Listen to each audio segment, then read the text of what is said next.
Olá pessoal, bem-vindos novamente ao Ecolegal. Hoje nós vamos tratar do tema áreas rurais consolidadas versus áreas de preservação permanente.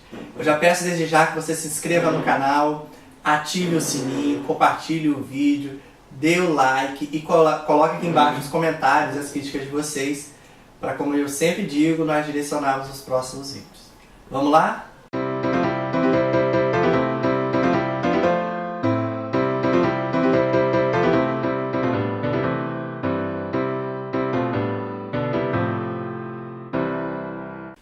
Pessoal, antes de entrarmos no tema, gostaria de dar uma introdução breve sobre como que ocorreu essa conciliação das duas áreas, o motivo pelo qual ocorreu, né? Nas leis anteriores, no Código de 34 e de 65, não tinha esse instituto, né, das áreas rurais consolidadas. Portanto, toda a área de preservação realmente deveria ser recuperada, que fosse desmatada, não tivesse vegetação nativa, deveria ser recuperada. O que a Lei 12.651 de 2012 trouxe de novidade? Ela criou as áreas rurais consolidadas e, consequentemente, teve que trazer instrumentos dentro da própria lei de conciliação, ou métodos, chame como quiser, de conciliação entre essas duas áreas, as áreas rurais consolidadas e as áreas de preservação permanente, né? Como nós sabemos, muitas áreas de preservação permanente já estão ocupadas há anos, algumas até há décadas, há séculos, com o uso agropecuário, né? Aqui na lei chama de uso agro-silvopastoril, ou seja, possui plantações, possui pastagem, algumas ocupadas por silvicultura econômica. E a lei ela trouxe então mecanismos para que essas duas atividades ocorressem na propriedade rural sem que houvesse conflito, ou seja, permanecesse de certa forma as áreas rurais consolidadas e ao mesmo tempo trouxesse o mínimo de proteção florestal. Então nós vamos falar basicamente de dois artigos da lei, que é o artigo 61A e o artigo 63, que traz essa matéria e dizem quais são os critérios de conciliação dos dois usos do solo, ou seja, preservação das áreas de preservação permanente e o uso por meio de áreas rurais, ou a continuação, né, melhor dizendo, do uso por meio das áreas rurais consolidadas. Então vamos começar com o artigo 61A. Ele diz assim no caput: nas áreas de preservação permanente é autorizada exclusivamente a continuidade das atividades agro-silvopastoris, de ecoturismo e de turismo rural em áreas rurais consolidadas até 22 de julho de 2008. Então, como a gente já tinha dito em vídeos anteriores, vocês já estão sabendo, as áreas rurais consolidadas elas são consolidadas mediante uma data, ou seja, é aquele uso agro-silvopastoril que já existia antes de 22 de julho de 2008. Nesses casos, conforme está escrito aqui no caput do artigo 61A, é autorizada a continuidade do uso rural consolidado nas áreas de preservação permanente, desde que se observe o mínimo de recuperação das áreas de preservação permanente. Então, dos 17 parágrafos que vem em seguida, nesse artigo 61A, ele vai listando qual é o mínimo de recuperação de área de preservação permanente que deve ser executado para que o restante da área continue com seu uso rural consolidado. Então, vou ler só um parágrafo só para exemplificar o que eu estou falando. Então, o parágrafo primeiro diz o seguinte: para os imóveis rurais com área de até um módulo fiscal que possuam áreas consolidadas em área de preservação permanente ao longo de curso d'água natural, será obrigatória a recomposição das respectivas faixas marginais em 5 metros, contados da borda da casa do leito regular, independentemente da largura do curso d'água. Ou seja, para imóveis de até um módulo fiscal, é obrigatória a recomposição de faixa de 5 metros. Então, vamos supor que a APP de um curso d'água, vou botar um exemplo prático, né? Um curso d'água tenha 2 metros de largura, então a sua APP pelo Código Florestal são 30 metros. O que o imóvel de até um módulo fiscal é obrigado a recuperar? Ele é obrigado a recuperar 5 metros, ou seja, dos 30 ele recupera 5 e permanece em 25 metros como área rural consolidada. Ou seja, se ele tinha milho, continua a plantação de milho; se ele tinha cana, continua a plantação de cana; se ele tinha criação, né, bovinocultura extensiva, vai continuar o pasto e o boi vai continuar lá no pasto. Ele recupera 5 e o resto continua. Então, essa foi a forma que o Código trouxe de conciliar as duas coisas. Então, você tem uma recuperação mínima. No artigo 61A estão listados 17 parágrafos com essas larguras mínimas, em função da categoria de APP, né? Se é faixa marginal de curso d'água, se é faixa marginal de lagoa, se é vereda, se é nascente, né? Esse artigo 61A basicamente está tratando dos corpos d'água. E essa variação da faixa de recomposição, ela é em função do tamanho do imóvel, né, e da categoria do curso d'água, ok?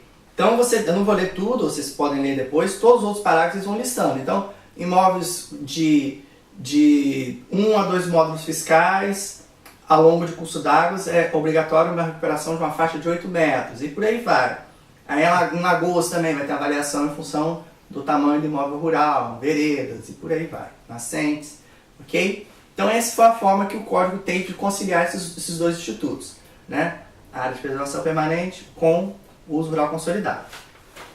O artigo 63, ele vai falar das outras categorias de APP, que não as relacionadas a corpos d'água, ok? Então ele diz assim, nas áreas rurais consolidadas, nos locais que tratam incisos 5, 8, 9, 10, que está falando basicamente de APP de 45 graus, borda de tabuleiro, topo de morro e área de altitude superior a 1.800 metros, né? Incisos 5, 8, 9 e 10. Falei na ordem para vocês. Será admitida a manutenção, 5, 8, 9 e 10 do artigo 4º, ok? Será admitida a manutenção das atividades florestais, culturas de espécies lenhosa, perene ou de ciclo longo, bem como a estrutura física associada ao desenvolvimento de atividades agro-silvopastoris, vedada a conversão de novas áreas para uso alternativo do solo. Veja, interessante. Eu vou ler os parágrafos desse artigo 63, vocês vão ver que não existe uma recuperação mínima. Ao contrário do que existe para os APP de corpos d'água, você tem que ter uma faixa de recuperação mínima. Para essas outras categorias de área de preservação permanente, né? Reprisando, áreas com declividade superior a 45 graus, bordas de tabuleiro, APP de topo de morro e áreas acima de 1.800 metros, não é exigível uma recuperação mínima. Os parágrafos aqui vão apenas detalhar quais são os critérios, né, vão especificar e detalhar os critérios que são requisitados para que mantenha essas atividades rurais consolidadas nessas áreas, ok? Mas em princípio não é obrigatório a recuperação desde que se observe esses critérios. Então vamos lá. O pastoreio, parágrafo 1º, né, deste artigo 63. O pastoreio extensivo nos locais referidos no caput deverá ficar restrito às áreas de vegetação campestre natural ou já convertidas para a vegetação campestre, admitindo-se o consórcio com vegetação lenhosa, perene ou de ciclo longo. Então, quando fala de pecuária, nessas áreas aí fica restrita a pecuária, o pastoreio extensivo. Isso é importante destacar. Então, isso já é um critério.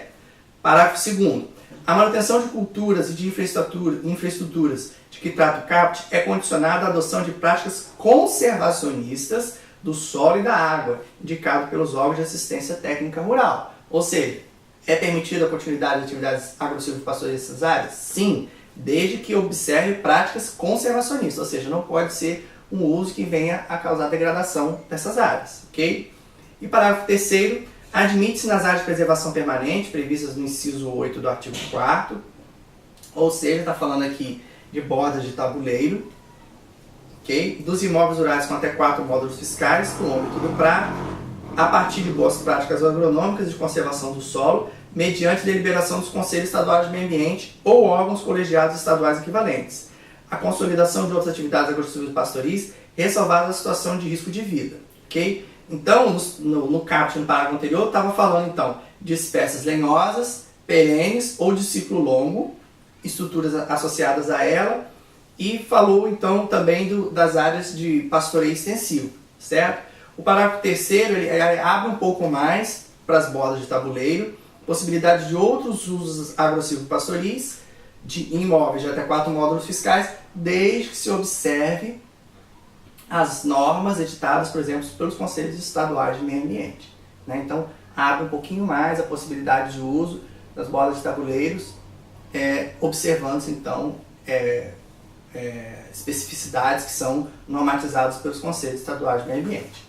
Então, como vocês viram, são 2 artigos da Lei 2.651 que tentam conciliar o uso rural consolidado com ocupação das áreas de preservação permanente, ok? Isso diminui os conflitos no campo, né? Facilita a adesão do proprietário rural ao cadastro ambiental rural, no qual essas especificidades todas estão previstas, né? Então ele tem essa segurança de que ele aderindo, ele tem esses benefícios de continuar o uso da área de preservação permanente com suas atividades agrícolas, pastoris e de silvicultura, certo? E dar uma segurança jurídica para quem trabalha no campo, né? Saber que ele não vai ser obrigado, por exemplo, a tirar toda a cana da sua área de preservação permanente, que é de 200 metros, por exemplo, né? Dependendo da largura do rio, a área de preservação permanente é de 200 metros. Então ele vai ter segurança que ele precisa tirar toda a cana, ele vai tirar um percentual, né, para recuperação em função do tamanho do imóvel dele. Sendo que as áreas menores vão retirar menos e as áreas maiores terão que retirar mais. Enquanto nas outras atividades agro-silvopastoris, que estão previstas no artigo 63, em outras áreas de preservação permanente, principalmente as relacionadas a relevo, é permitido, né, a continuidade desse uso do solo rural consolidado, desde que se observe critérios de boas práticas agronômicas, enfim, esses critérios que a gente detalhou aqui hoje.